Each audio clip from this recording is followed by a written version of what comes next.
So hello everyone, I welcome you all to 5 AM crack prelim series में। और आज के जो इम्पोर्टेंट टॉपिक्स हैं that we are going to discuss. Let's see the first question. What is क्या क्या तिसुका सची क्यारम। तो नाम थोड़ा सा डिफ़िकल्ट है। Recently discovered by a researcher team. So यहाँ पे अगर आप देखोगे तो ये न्यूज़ आपकी आई थी, इंडियन एक्सप्रेस के अंदर भी आर्टिकल आपका आया था। और यहाँ पे ये जो प्रीलिम से स्पेसिफिक कुछ ऐसे स्पेसिफिक टॉपिक्स हैं हम लोग इस सीरीज़ के अंदर सारा कवर कर लेंगे। It's a new dinosaurs species, तो आपको ये ध्यान में रखना, it's not a new dinosaurs species. तो ये पहला मैराइन रेप्टाइल है।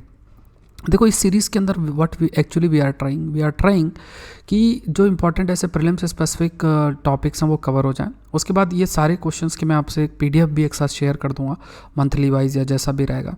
और ईयरली भी एक बुकलेट टाइप में आई विल प्रोवाइड यू, जिसमें फिर आप उसको पढ़ सकते हैं, बाद में रिवाइज कर सकते हैं। लेकिन अभी क्या करना है, की पॉइंट्स जो हैं उनको नोट डाउन करते रहना है। So the international team of researcher had discovered a new marine reptile, और ये लगभग 1 मीटर लॉन्ग है। और ये इसका नाम जो रखा गया है, ये जो नाम आप देख रहे हो।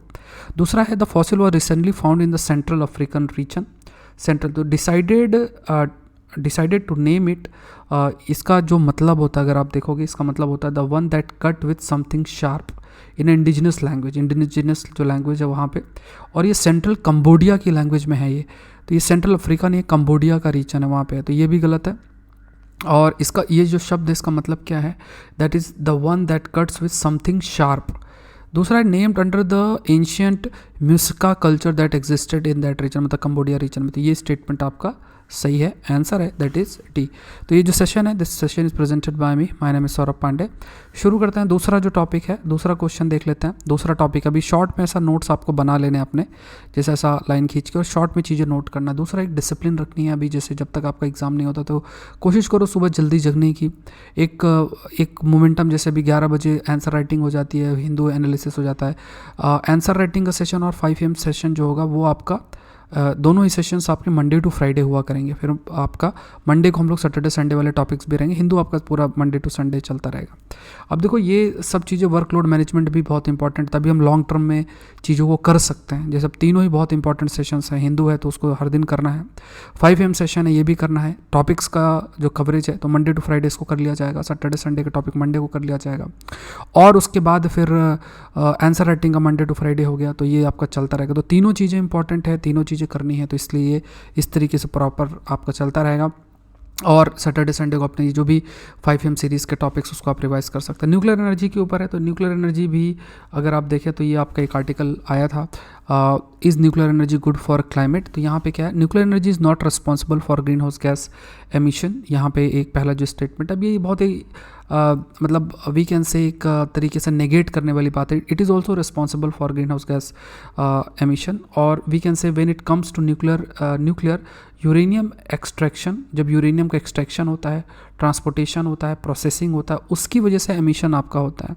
The long and complex construction जो प्रोसेस है न्यूक्लियर पावर प्लांट का, उसकी वजह से भी CO2 रिलीज होता है।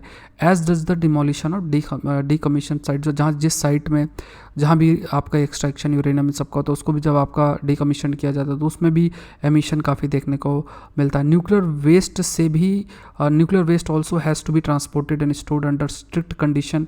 यहाँ भी एमिशंस आपको देखने को मिलता है, मतलब कई सारे जो एनर्जी का भी यूज़ होगा वहाँ पे आप उसको स्टोर करेंगे। तो ये स्टेटमेंट पूरी तरीके से गलत है कि nuclear energy is not responsible for greenhouse gas emission. दूसरा statement is saying the nuclear power releases 3.5 times more CO2 per kilowatt hour than photovoltaic solar panel system. तो न्यूक्लियर पावर रिलीज करता है ज़्यादा 3.5 times more CO2 पर। ये data याद रखना, ये सही स्टेटमेंट है।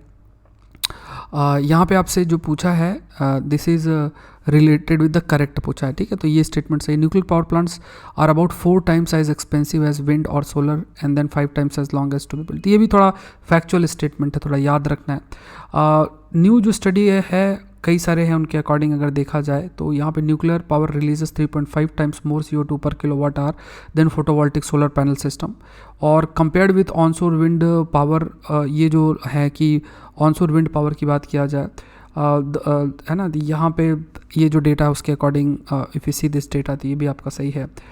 Electricity when up against electricity then hydro power installation nuclear generate 29 times more carbon. तो ऐसा हम नहीं कह सकते कि न्यूक्लियर एनर्जी पूरी तरीके से कार्बन न्यूट्रल है, तो यहाँ पे आंसर जो है दैट इज़ बी। नेक्स्ट देखते हैं, consider the following statement about acquired immuno deficiency syndrome. तो ये आपका हिंदू में भी आया था। तो यहाँ पे देखोगे the term AIDS appears for the first time in 1982। उसके बाद Barre Sinoussi and Montagnier win a Nobel prize in 2008 for their discovery. The World health organisation declare December 3, 1988 the first World AIDS Day. तो यहाँ पे आपको correct जो है वो बताना है। तो यहाँ पे अगर देखा जाए तो ये जो स्टेटमेंट है, पहला तो world health organisation declare December 1, 1988, December 1 है नॉट 3, तो ये तो अपने आप गलत हो गया। उसके बाद कोविड-19 pandemic undermines UN8 goal of ending AIDS as a public health threat by 2030। तो क्योंकि पैंडमिक की वजह से जो डाइवर्जन फंड का है फोकस है वो भी काफ़ी अफेक्ट हुआ है। कोविड-19 pandemic undermines the UN8 program है जिसके तहत एड्स को ख़त्म भी करना है वो by 2030, but because of pandemic ये डिले हो रहा है। World marks AIDS day on December 1 to highlight the work done to eliminate the epidemic.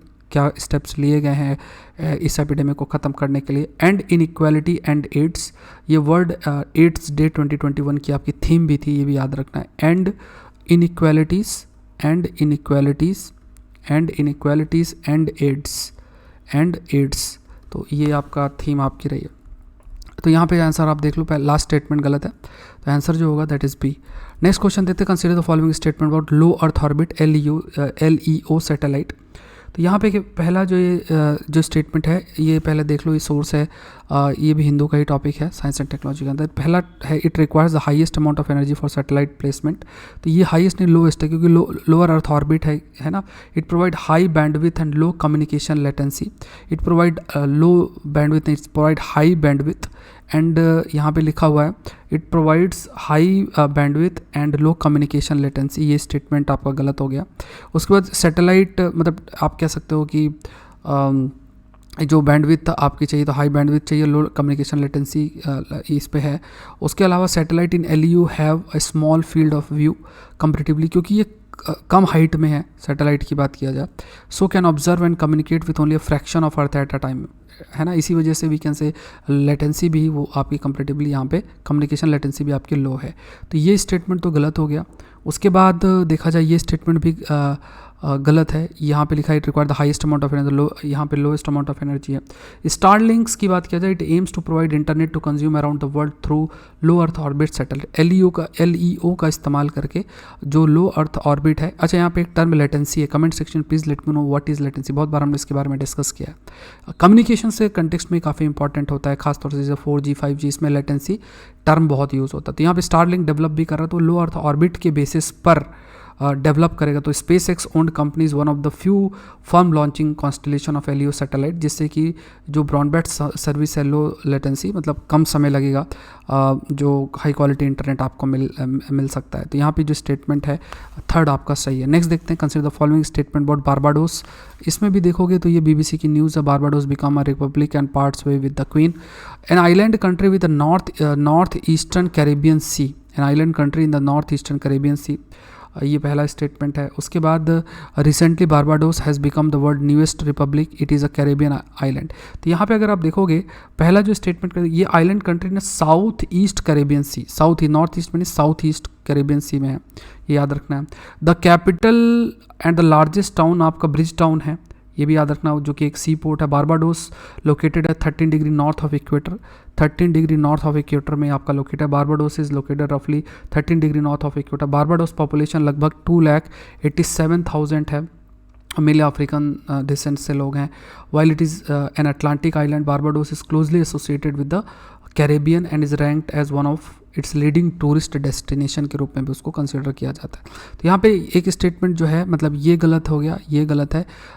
यहाँ पे ये जो सेकंड स्टेटमेंट है दिस इज़ करेक्ट, तो ये आपका गलत है। तो यहाँ पे सेकंड स्टेटमेंट है, तो ये स्टेटमेंट आपका सही है। नेक्स्ट देखते हैं, consider the following statement of the government owned contracted operated GOCO model.